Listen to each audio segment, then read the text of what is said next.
job I like to do regularly is take out the rocker shaft and check for valve clearance. But what I noticed,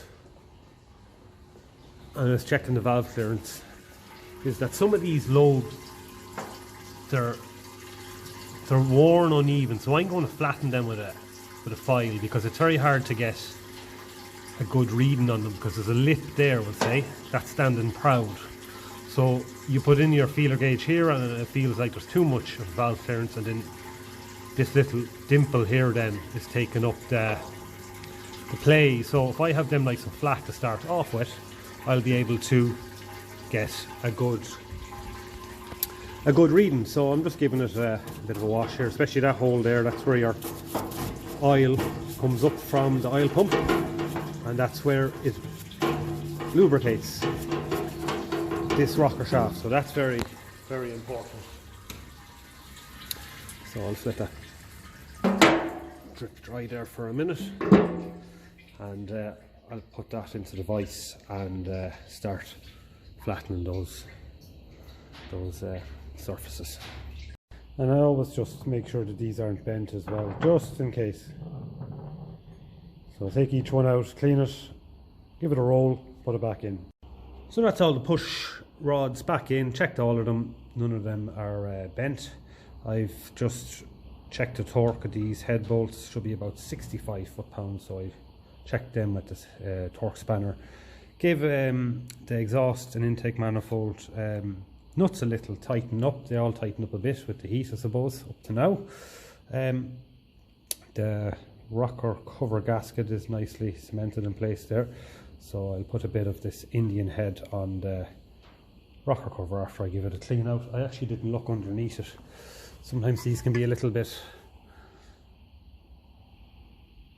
dirty, like white kind of, we'll say condensation water mixed with oil, but that's very good. So I'll give the sealant face there a bit of a clean out, and new Indian head. Getting plenty of oil up here, plenty of oil. So I take off these little collets there as well, and what I do is I just put a dab of oil underneath them, one by one.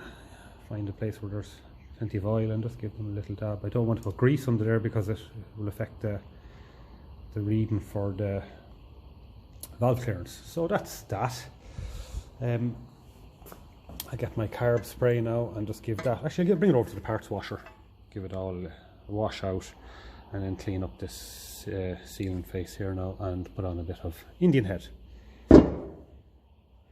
I took the bare minimum off these, the very, very barest minimum, but I just took out some of the, you could actually see where the valve actually had worn a circular kind of a circle kind of shaped thing into it, and that was making the valve clearance reading hard to get because you're putting in your feeler gauge and it's hitting off these little dimples. So very, very slightly. So next thing, again, just through the parts washer, blow it out with the air gun, and it's ready for fitting. So I just gave it a quick start. I just plugged that hole because it will not run when that is unplugged to get so much air, and I'm just making sure that there's oil coming up to the rockers. Of course there is anyway, because we gave everything a good blowout and there was oil anyway. So I'm just going to do check the valve clearance one more time, put the starting handle in, give everything a twist over, and one more quick check. That's it, back in one piece, and the valve clearance did need another quick adjustment, so it's a little bit tighter now. You can hear it in the running. Sounds good. Literally just after starting from cold. I am at other vintage projects as well, like painting up these old petrol cans. This is from 1926 and this is from 1936. So I'm slowly starting to paint up a few more letters each evening. It's taken a long time, but it's enjoyable work.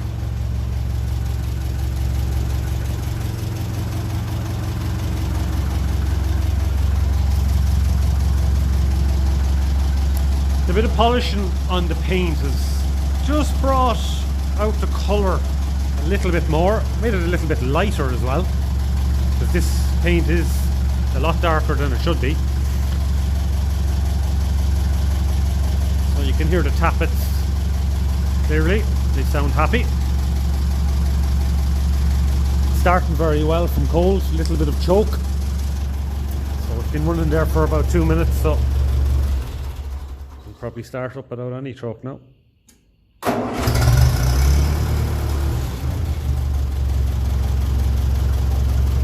Nice and level. Oil pressure is still high as the paint, the oil is still going to be thick as it's mineral oil, SAE 30 in this. So listening to that engine, it does seem to be happy. It's running clear. There's condensation in the exhaust when it's cold, so it takes a minute or two just to get rid of that, and you do see kind of steamy stuff coming out until it warms up through.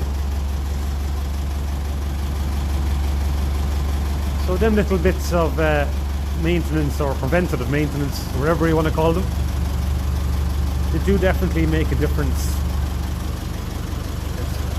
For me, it's just the enjoyment of spending that hour and a half setting the valve clearance, making sure everything's okay, making sure oil's getting to the rocker shaft, putting it into the parts washer, blowing out the oil galleries with the air gun, that kind of stuff, putting it back, and just give everything a checking over. But that engine to me now sounds like it's running very good. There's no spitting, no farting, no misfiring.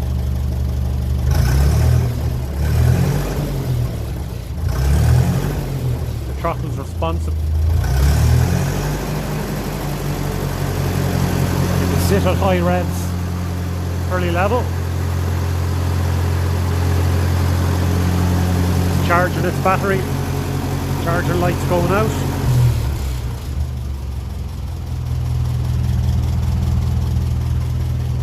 Seems to be charging there anything above